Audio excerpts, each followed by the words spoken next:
All right. Cool. All right, well, great news for National Recycling Week. We, of course, last week celebrated the 4 years since we brought in this hugely successful Containers for Change program that's seen 5.5 billion containers returned to almost 400 refund points. This is a hugely successful scheme. It's created almost 800 jobs and provided almost $8 million back to not-for-profit groups, P&Cs and community organisations.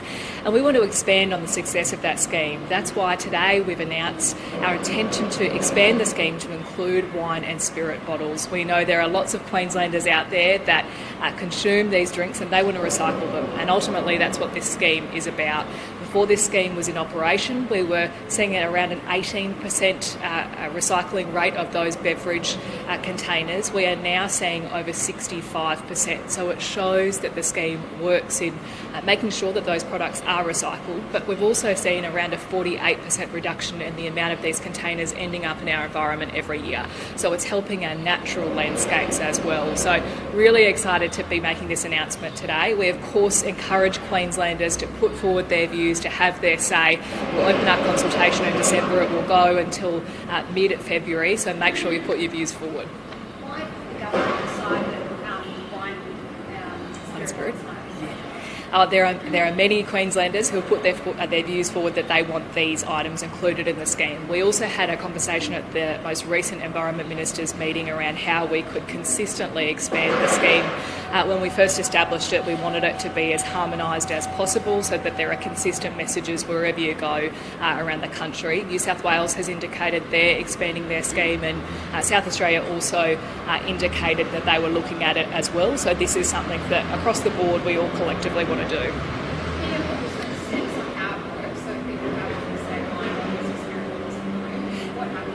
Yeah, so obviously we'll be doing consultation from next month until February. We'll then ascertain what measures need to be put in place for the inclusion of these products. It's not as simple as it might seem. We need to make sure that some of our depots have the capacity to actually accept these new products because of the size of them. We also need to make sure that the refund points have the capacity to also take them on board.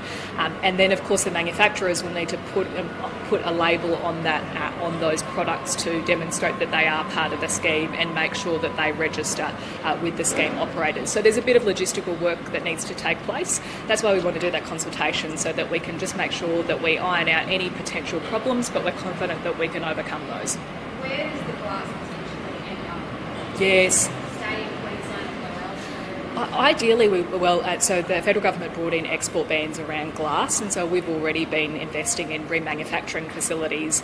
Ideally, we like to see those products repurposed into the product that it once was. So those glass containers being broken down and repurposed into another glass container, but they can also be crushed and used in other road manufacturing. In roads and other sort of road-based products. So there's a lot of opportunity. Of course, technology will evolve and there'll be no doubt more options available going forward.